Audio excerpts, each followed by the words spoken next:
Good morning, student. Welcome in your bio class. So today's topic is revision lecture, where we just give you some question answer explanation of some question answer. So before start question answer, I just give you some key points from photosynthesis.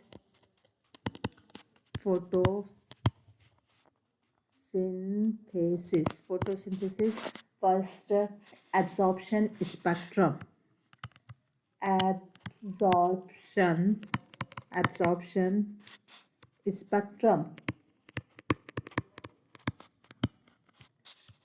What is absorption spectrum? It is curve showing the wavelength of light absorbed by photosynthetic pigments. ये absorption spectrum को हम graph के through explain कर सकते हैं.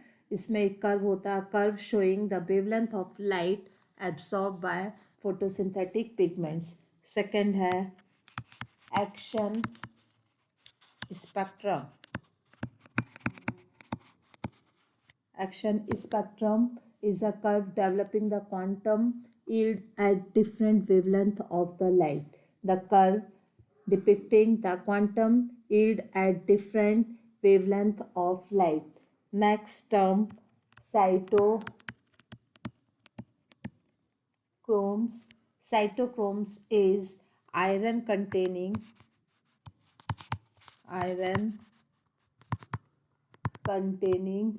colored porphyrin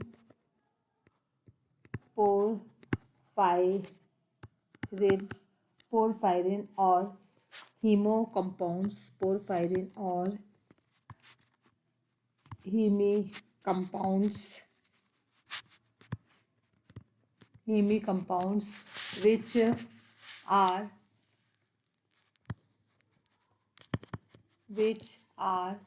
exclusively electron transporter. Exclusively electron transporters.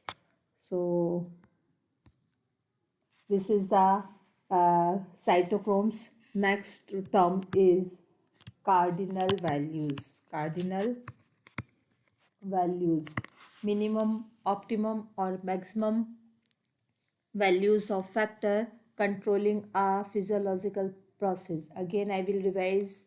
Minimum, optimum or maximum values of a factor controlling a physiological process is called as Cardinal's value. Cyclic photophosphorylation. Cyclic photophosphorylation. It is photophosphorylation coupled to cyclic electron transport chain. It is associated with PS1 and found in some bacteria. Cyclic photophosphorylation is photophosphorylation coupled by cyclic electron transport chain. Cyclic electron transport से जो ATP formation होता है, it is called as cyclic photophosphorylations. It is associate with PS1. ये PS1 से associate है. Cyclic photophosphorylation किससे related है? PH1 से. It is found in some bacteria. फिर आता है Emerson effect. Immersion effect, it increases the photosynthetic activities on successive applications of beams of different wavelength. Again, the increase in photosynthetic activities on the successive applications of beams of different wavelength is called immersion effect. Next, immersion effects के बाद next point, it is Fret channel. FRET, Fret channels. It is integral lamellae. क्या है? इंट्रीग्रेनल lamellae. Chloroplast में दो lamellae जो joint होती हैं, this is called as intergranal lamellae. Intergranal Granule lamellae. Clear? Photosystem, they are pigment system for trapping light energy. Photosystem. Photosystem क्या है? They are pigment system. They are pigment system. Pigment system for trapping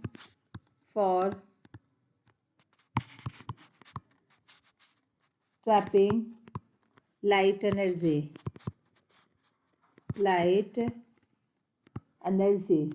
Next है photophosphorylation, synthesis of ATP. Synthesis of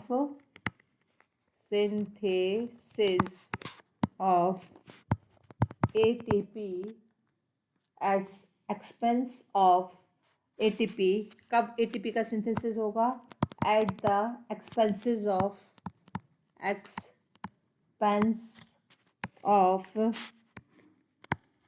radiant energy.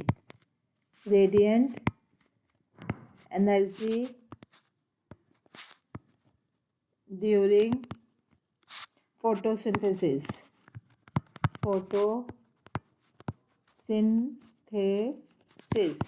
This is called as photophosphorylation. Photosynthetic units. Next है photosynthetic unit. Photosynthetic unit किसको कहेंगे? The number of photosynthetic pigments molecule required to release one molecules of oxygen. It is called photosynthetic unit. The number of photosynthetic pigments molecules required to release one molecule of oxygen. एक molecule of oxygen को release करने के लिए जितने photosynthetic pigments molecules की requirement होती है it is called as photosynthetic unit. one molecules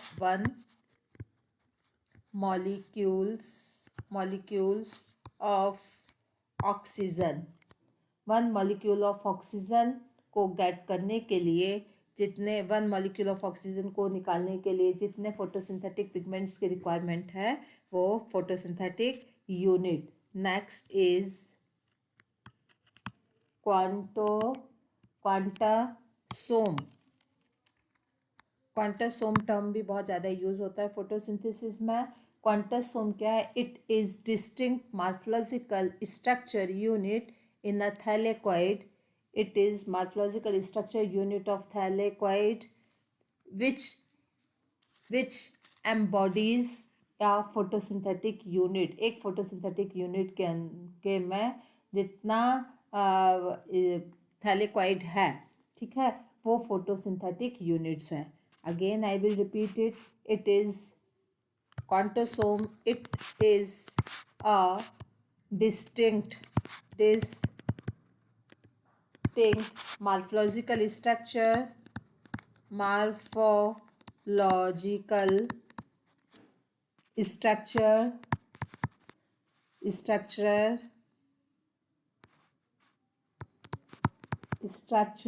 units in thylakoid structure units in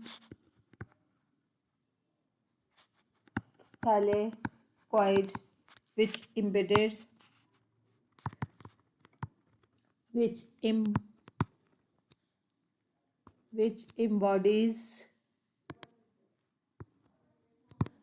embodies a photosynthetic unit. Clear. फिर एक और एंजाइम से जो सबसे ज़्यादा यूज़ हो रहा है it is basically ribulose. RUBP. Ribulose biphosphate carbon dioxide acceptors and C3 plants. So these are the some specific or new terms in photosynthesis. Now questions. What is just I am given one questions. RUBISCO is the enzymes that act both a carboxylase and oxygenase. Why do you think RUBISCO carries out more carboxylations in C3 plants? ये NCERT का question है. और इसमें यह है कि जो रिबोलोज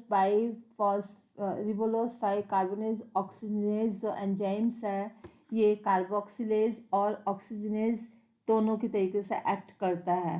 तो ये सबसे जो है ये क्या आप सोचते हो कि ये एंजाइम्स ज़्यादा कार्बोक्सिलेशंस कर सकता है इन C4 प्लांट्स में? तो आप लिखोगे रिबोलोज bye sulfate oxygenase carboxylase oxygenase enzymes which is most abundant enzymes in the world can bind both carbon dioxide and oxygen on its active sites। ये दोनों को बाइंड कर सकता है, ऑक्सीजन को और कार्बन डाइऑक्साइड को। RuBisCO has much greater affinity for carbon dioxide than oxygen। Carbon dioxide के लिए ग्रेटर एफिनिटी है ऑक्सीजन के कंपैरिजन में। This bind is a competitive, the binding is competitive, इसलिए कार्बन डाइऑक्साइड ज़्यादा बाइंड अप होगा oxygen की प्रेजेंस में। It is the relative concentration of oxygen carbon dioxide which determines which of the two will bind the enzymes।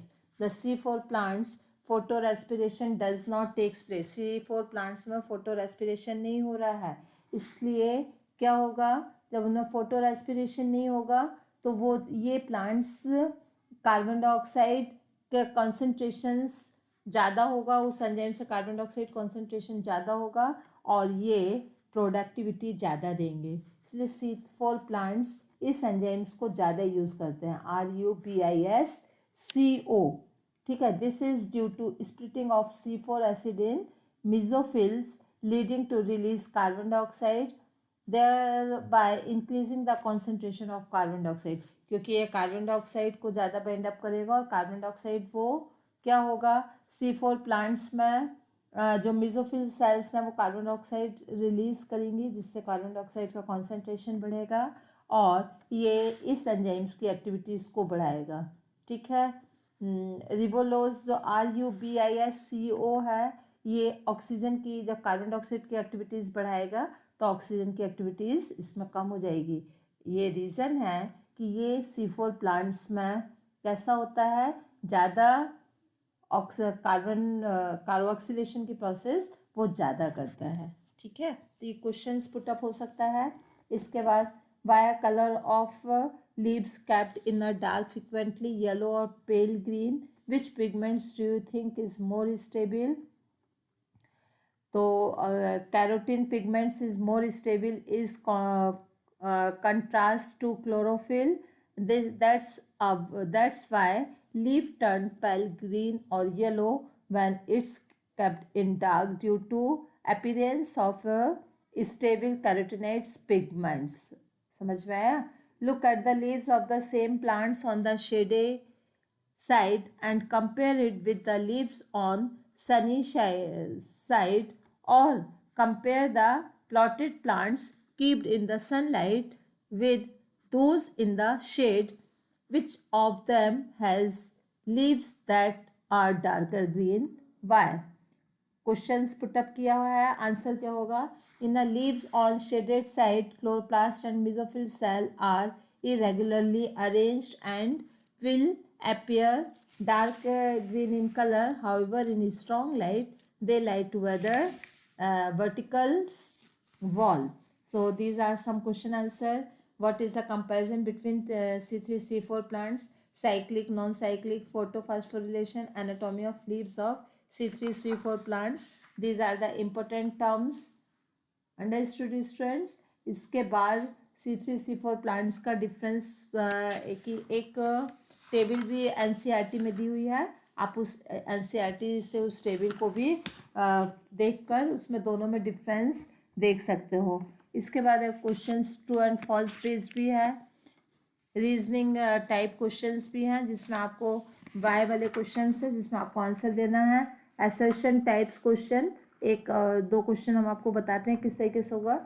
एक assertion है photo respiration retarded the products of light reaction in photosynthesis. This is statement. Reason दिया है chlorophyll fail to absorb light in photo respiration. तो इसके 4 regions हैं, कभी कभी 5 regions भी होते हैं, 5 ऑप्शंस हैं। जो हमेशा ए ऑप्शन है इसमें, if both assertion and reasons are true, दोनों ट्रू हैं, but reasons is correct explanation of assertion, दोनों ट्रू है और रीजन सही दिया हुआ है एक्सप्लेनेशन के लिए। बी ऑप्शन में if both assertion reasons are true but reasons is not correct explanation, दोनों सही स्टेटमेंट है बट रीजन जो दिया है वो करेक्ट एक्सप्लेनेशन नहीं है असर्शन का, उस असर्शन का करेक्ट एक्सप्लेनेशन नहीं है, अपने आप में एक ट्रू स्टेटमेंट है। सी में if assertion is true but reason is false, assertion तो ट्रू है, स्टेटमेंट ट्रू है, बट जो उसका रीजन दिया वो फॉल्स है। फोर्थ में if both assertion reasons both are false, assertion और रीजन्स दोनों फॉल्स हैं। तो ये जो एक आपको एग्जांपल दिया था फर्स्ट असर्शन में, ये था photo respiration retarded the products of light reaction in photosynthesis, इसका रीजन था chlorophyll fail to absorb light in photo respiration. तो इसका जो असर्शन है बेसिकली वो है डी, वो कौन सा है असर्शन वाला, उसका बेसिकली कौन सा आ गया, उसका है डी, ए का डी। तो डी कौन सा है, बोथ असर्शन और रीजन्स आर फॉल्स। इस तरीके से आपको फाइंड आउट करना है। एक और हम आपको बताते हैं, एक है C4 photosynthetic pathway is more efficient than the C3 pathway. C4 photosynthetic pathway is more efficient than the C3 pathway. इसका रीजन्स है photo respiration is suppressed in C4 plants. तो इस समय जो इसके भी 4 वही है, same ABCD, same D for both assertion and reasons are false. तो बेसिकली ये जो क्वेश्चन है इसमें आपका ए जाएगा। ए क्या है, करेक्ट स्टेटमेंट और correct reason. C4 photosynthesis pathway is more efficient in, कि C4 जो प्लांट्स होते हैं उनमें फोटोसिंथेटिक पाथवे बहुत एफिशिएंट होता है, बहुत प्रोडक्शन होता है कार्बोहाइड्रेट का। क्यों, क्योंकि फोटो रेस्पिरेशन उसमें नहीं होता, because photo respiration is suppressed in C4 plants. तो असर्शन और रीजन्स आपको तभी बन पाएंगे जब आपका कॉन्सेप्ट क्लियर होगा। Clear, so this is assertion reasons type question answer, और ये किसी भी चैप्टर में से बन सकते हैं, किसी चैप्टर में भी आ सकता है। केस स्टडी में बेसिकली कोई एक वैल्यू बेस्ड क्वेश्चन हो सकता है या कोई एक समरी होगी, उस समरी में से आपको क्वेश्चंस फाइंड आउट करना है। एक हम आपको एग्जांपल्स उसका भी दे देते हैं, value based question. If a chloroplast each granum is stack in a chloroplast each granum is a stack of 2 to 100 thylakoid laid in a pile once on the top of another thylakoid perform the light reaction of photosynthesis। एक आपको resource दे दिया गया है, ठीक है। अब इस resource के बेस पर आपको आंसर देना है। What makes chloroplast semi-autonomous self-duplicate organelles? Which type of chloroplast is present in blue-green algae? Write the chemical constitution of chloroplast like that। तो एक आपको रिसोर्स दिया जाएगा, उस रिसोर्स से क्वेश्चंस के आंसर आपको निकालने हैं। मेमोरी बेस्ड भी हो सकते हैं, आपने पहले से यदि पढ़ा होगा उसका स्ट्रक्चर तो आप उसका आंसर कर पाओगे, ठीक है। तो ये केस बेस्ड स्टडी हो गया। 2 तरीके के इंक्लूड हुए हैं इस बार के आपके सिलेबस में, असर्शन बेस्ड और वैल्यू बेस्ड, जो कि आप लोग क्लास 10th में भी थोड़ा कर चुके हो, बट 11th में थोड़ा उसका पैटर्न अपने आप ही कोर्स के हिसाब से थोड़ा डिफिकल्ट हो जाएगा। So I hope student you understood very well, and thank you for watching this video. Again I will give you best of luck for your coming exams. Thank you, student.